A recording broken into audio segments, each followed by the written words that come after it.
Hello everyone, your welcome to our YouTube channel Gopal Sharma show. इस video में दोस्तों हम बात करने वाले हैं आपके उन सभी सब्जेक्ट के बारे में कि आपके जो मार्कशीट होती है या जो आपको अपने रिज़ल्ट में ग्रेड्स देखने को मिलते हैं या जो क्रेडिट पॉइंट्स आपको मिलते हैं वो किस बेस पे डिस्ट्रीब्यूट किए जाते हैं। लेक्चर आपका और यहाँ पे आपका जो ट्यूटोरियल है या प्रैक्टिकल है ये क्या होता है, किन किन स्टूडेंट को देना होता है, क्या ये सारी चीज़ें प्रैक्टिकल हो गया, ट्यूटोरियल हो गए, अटेंडेंस हो गई या फिर आपके क्लास की जितनी भी एक्टिविटीज़ होती हैं ये एसओएल में तो नहीं होती हैं, तो उनके मार्क्स किस तरह से मिलते हैं।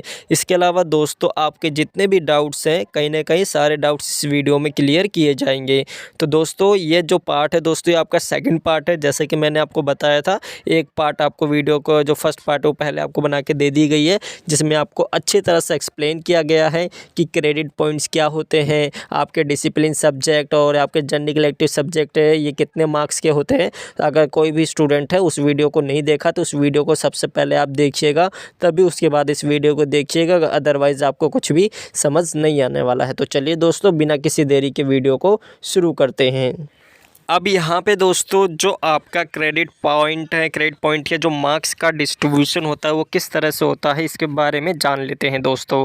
तो यहाँ पे दोस्तों आप देख सकते हैं आप सभी को अपने रिजल्ट में कुछ क्रेडिट पॉइंट्स आपको देखने को मिलेंगे कि आपके डिसिप्लिन सब्जेक्ट के आगे 4 क्रेडिट पॉइंट्स दिए गए हैं और यहाँ पर आपका जो है इन्वायरमेंटल साइंस इसका 2 क्रेडिट पॉइंट दिया गया है। और यहाँ पर 4 और 2 क्यों दिया गया है दोस्तों, इसको भी अच्छी तरह से पार्ट 1 में एक्सप्लेन किया गया, तो जिन स्टूडेंट ने भी नहीं देखा है उस वीडियो को ज़रूर देखें। तब यहाँ पे दोस्तों अगर आप अपना सिलेबस डाउनलोड करके देखेंगे तो वहाँ पे आपको अपने सिलेबस में जो है दोस्तों कहीं ना कहीं आपका क्रेडिट पॉइंट्स देखने को मिलेगा कि ये जो आपका सिलेबस है, ये जो सब्जेक्ट है ये इतने लेक्चर का रहेगा या इस लेक्चर में इतने मार्क्स को आपको जो क्रेडिट पॉइंट्स है ये मिलेंगे। जैसे अगर यहाँ पे मान लेते हैं दोस्तों कि आपका कोई सब्जेक्ट है बिजनेस लॉ, इसका जो क्रेडिट पॉइंट है दोस्तों ये आपको कहीं ना कहीं 3 देखने को मिलता है या आपको 2 देखने को मिलता है। तो जैसा कि मैंने आपको बताया था कि आपका जो एक क्रेडिट पॉइंट होता है दोस्तों उसके 40 मार्क्स होते हैं। तो यहाँ पे दोस्तों आपको इसको सिंपली 40 से मल्टीप्लाई करेंगे तो 120 आपका जो है मार्क्स आ जाएगा उस सब्जेक्ट का। अब यहाँ पे जो 120 मार्क्स आएगा दोस्तों इसमें इसका 120 का दोस्तों आपको जो है 25% आपको निकालना होगा। 25% आप निकालेंगे जो कि 1/4 होता है, तो जो कि आपका 30% आ जाएगा दोस्तों। अब ये जो 30% है दोस्तों ये आपका रहेगा इंटरनल असेसमेंट और जो आपका बचा 90 मार्क्स ये आपका रहेगा थ्योरी वाला एग्ज़ाम। अब यहाँ पे जो 30 मार्क्स है दोस्तों इसमें आपके इंटरनल असेसमेंट में जो कि आपका क्लास एक्टिविटीज़ भी हो सकती हैं, आपके अटेंडेंस भी होते हैं, आपके क्लास टेस्ट भी होते हैं, ये सारे मार्क्स कहीं ना कहीं इसमें से कैलकुलेट किए जाते हैं। और जो 90 मार्क्स होता है ये आपका जो है एग्ज़ामिनेशन जो कि थ्योरी वाला होता है इसमें कैलकुलेट किया जाता है। अब यहाँ पे दोस्तों बात करेंगे एसओएल स्टूडेंट की, तो एसओएल में दोस्तों ना ही आपको कोई क्लास टेस्ट होता है, ना ही कहीं कोई अटेंडेंस के मार्क्स आपको मिलते हैं, कोई भी क्लास एक्टिविटी नहीं होती है। लेकिन दोस्तों आपका जो इंटरनल असेसमेंट है और जो आपका एग्जामिनेशन पेपर होता है थ्योरी वाला वो कहीं ना कहीं 90 मार्क्स का आपको देखने को मिलता है। जो अलग से मार्क्स आपको मिलते हैं वो कहीं ना कहीं ड्यू एसओएल का अलग सिस्टम होता है कि आपके जो अटेंडेंस हो गया या आपके जो क्लास एक्टिविटीज़ होती है कहीं ना कहीं आपको कैलकुलेट करके आपके मार्कशीट में दी जाती हैं, आपके जो ग्रेड है वो आपको मार्कशीट में देखने को मिल जाते हैं।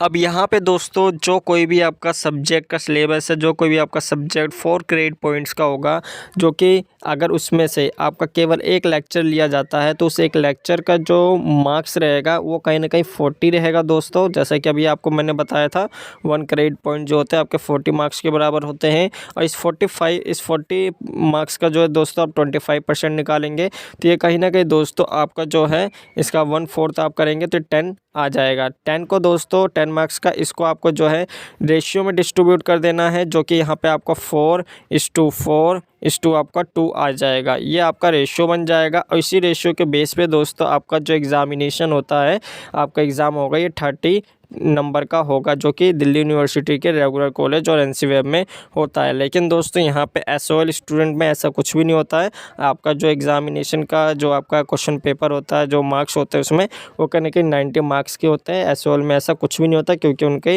यहाँ पे कोई भी क्लास में एक्टिविटी, चाहे वाइवा हो गया, चाहे वो आपका प्रैक्टिकल हो गया, चाहे वो प्रोजेक्ट वर्क हो गया, ऐसा कुछ भी नहीं दिया जाता है दोस्तों।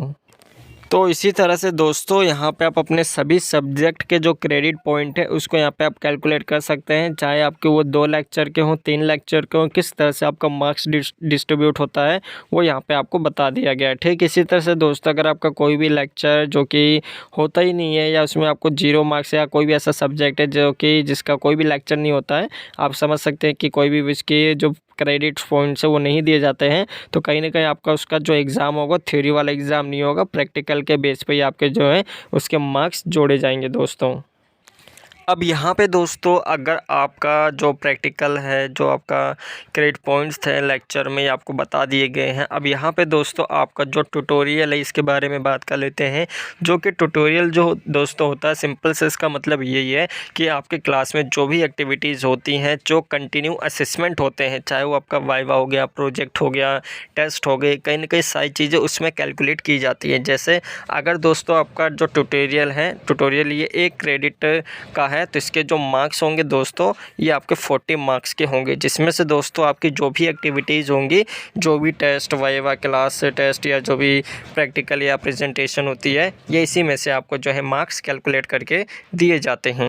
ये बात होगी दोस्तों आपके ट्यूटोरियल के बारे में। बात कर लेते हैं आपके प्रैक्टिकल के बारे में। आपका प्रैक्टिकल जो होगा दोस्तों 1 क्रेडिट पॉइंट का होगा, जो कि 40 मार्क्स का होगा। 40 मार्क्स में से दोस्तों 10 आपका वाइवा का होगा, 10 आपका जो है क्लास टेस्ट कह सकते हैं या प्रेजेंटेशन कुछ भी कह सकते हैं, और 20 मार्क्स जो है आपका कॉलेज टेस्ट के थ्रू ये जो 40 मार्क्स है उसमें से आपको दिए जाएंगे। लेकिन दोस्तों अगर वहीं कहीं अगर आपका कोई भी सब्जेक्ट में जो कि प्रैक्टिकल है अगर 4 क्रेडिट पॉइंट्स का है, तो टोटल 160 मार्क्स का हो जाएगा, जिसमें से दोस्तों आपका जो है थ्योरी वाला एग्ज़ाम नहीं होगा, जो कि केवल आपका प्रैक्टिकल के एग्ज़ाम के जो मार्क्स होंगे वो आपको इसमें दिए जाएंगे। जैसे अगर 4 क्रेडिट पॉइंट्स हैं आपके किसी भी सब्जेक्ट का, तो वहाँ पे दोस्तों आपका जो 80 मार्क्स है वो आपका प्रैक्टिकल एग्ज़ाम में से दिया जाएगा, और जो 40 मार्क्स है वो आपके कंटिन्यू असेसमेंट और जो भी वाइवा होते हैं, क्लास टेस्ट होते हैं, उसके थ्रू आपको 40 मार्क्स में से आपको दिए जाएंगे। अगर वो वहीं कोई आपका सब्जेक्ट 3 क्रेडिट पॉइंट्स का है, तो यहाँ पे आपका जो मार्क्स का जो डिस्ट्रीब्यूशन रहेगा ये 6-3-3 में डिवाइड किया जाएगा।